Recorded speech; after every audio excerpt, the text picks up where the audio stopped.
Amanda dari kelompok 2, PDK Gizi Kesmas E, pada praktikum Kesmas Universitas Hasanuddin.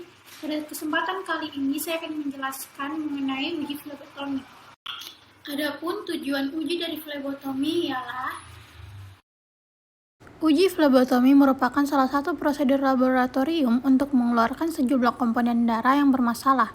Darah yang mencakup flebotomi ialah sel darah merah, darah putih, plasma darah, trombosit, serta zat besi sebagai pembentukan sel darah merah. Uji flebotomi ini juga dilakukan untuk memberikan keterampilan kepada mahasiswa dalam mempersiapkan dan melakukan flebotomi dan injeksi intravena. Selain itu, proses flebotomi adalah salah satu prosedur medis paling umum dalam perawatan kesehatan serta menjadi dasar diagnosis dan pengobatan.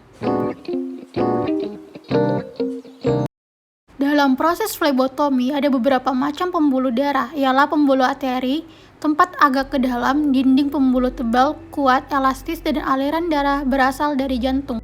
Sedangkan pembuluh vena, dinding pembuluh tipis, tidak elastis, dekat dengan permukaan tubuh, tipis kebiru-biruan, dan aliran darah menuju jantung.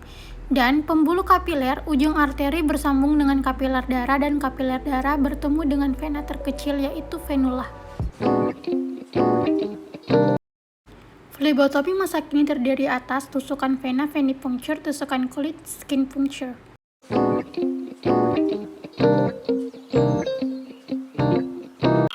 Yang pertama, prinsip uji flebotomi, seorang yang melakukan tindakan haruslah memiliki pengalaman, pelatihan, serta pengetahuan. Yang kedua ialah prinsip uji pasien. Tindakan yang dilakukan haruslah atas ketersediaan dan persetujuan pasien.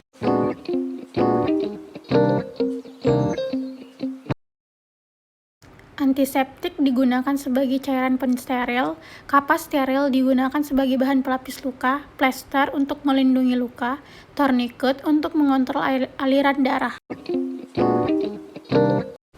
Jarum khusus untuk mengambil cairan darah, tabung yang telah diisi antikoagulan, spoit 3-5 ml untuk menyuntik, botol vial sebagai tempat menampung sampel darah. Rak tabung sebagai tempat untuk meletakkan tabung, mikropipet untuk menampung cairan darah sementara, centrifuge alat untuk mengendapkan cairan darah.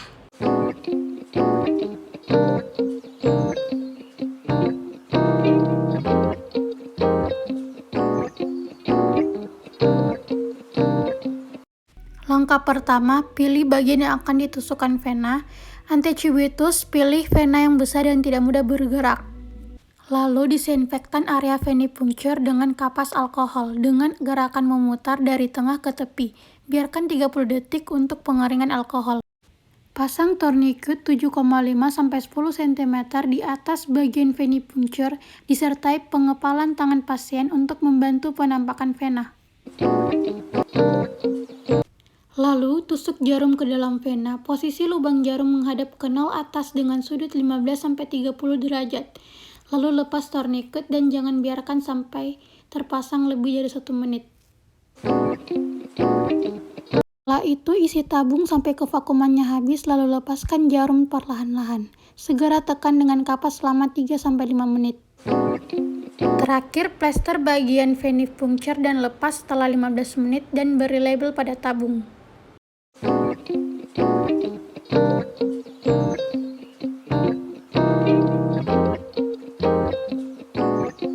Langkah pertama, oleskan alkohol pada ujung jari manis untuk mensterilkan tempat tusukan kulit.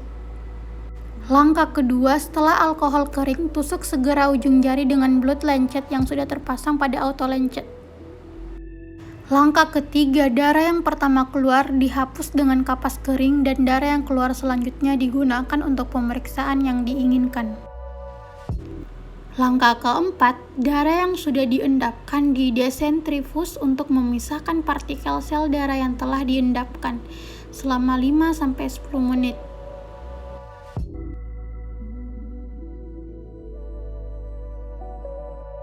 Langkah terakhir, pipet bagian atas serum segera diambil dengan hati-hati dan dimasukkan ke dalam tabung reaksi yang bersih dan kering. Hindari terjadi hemolitis yang menyebabkan darah menjadi pecah.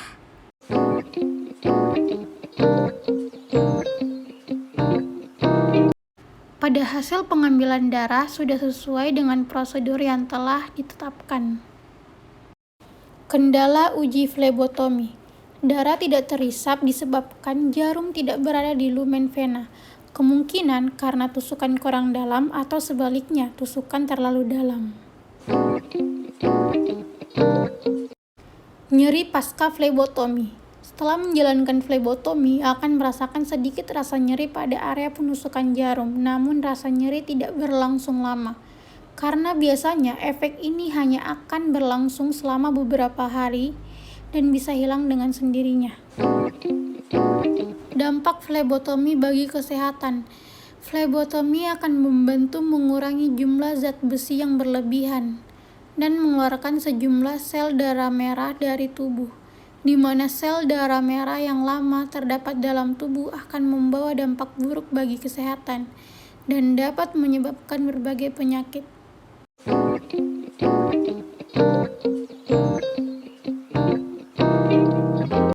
Kesimpulan dari uji flebotomi ialah suatu proses pengambilan darah pada pembuluh vena, pembuluh nadi, serta pembuluh arteri. Flebotomi yang sering kita jumpai sekarang ialah tusukan vena dan tusukan kulit. Cara pengambilan darah pada tusukan kulit digunakan bila darah yang digunakan atau dibutuhkan sedikit, yaitu kurang dari 0,5 mili. Sedangkan pengambilan darah pada tusukan vena digunakan bila jumlah darah yang dibutuhkan lebih banyak dan jarum yang digunakan lebih kecil. Proses flebotomi ini memiliki beberapa efek samping yang sementara yang akan sembuh setelah beberapa hari istirahat. Namun, manfaat flebotomi sangat baik bagi kesehatan dan dapat mencegah berkembangnya penyakit sekaligus menurunkan jumlah produksi sel darah merah. Sekian dari penjelasan tentang uji flebotomi yang saya sampaikan. Apabila ada kekurangan dan ketidaksesuaian informasi, mohon dimaafkan. Terima kasih telah menonton video ini. Wassalamualaikum warahmatullahi wabarakatuh.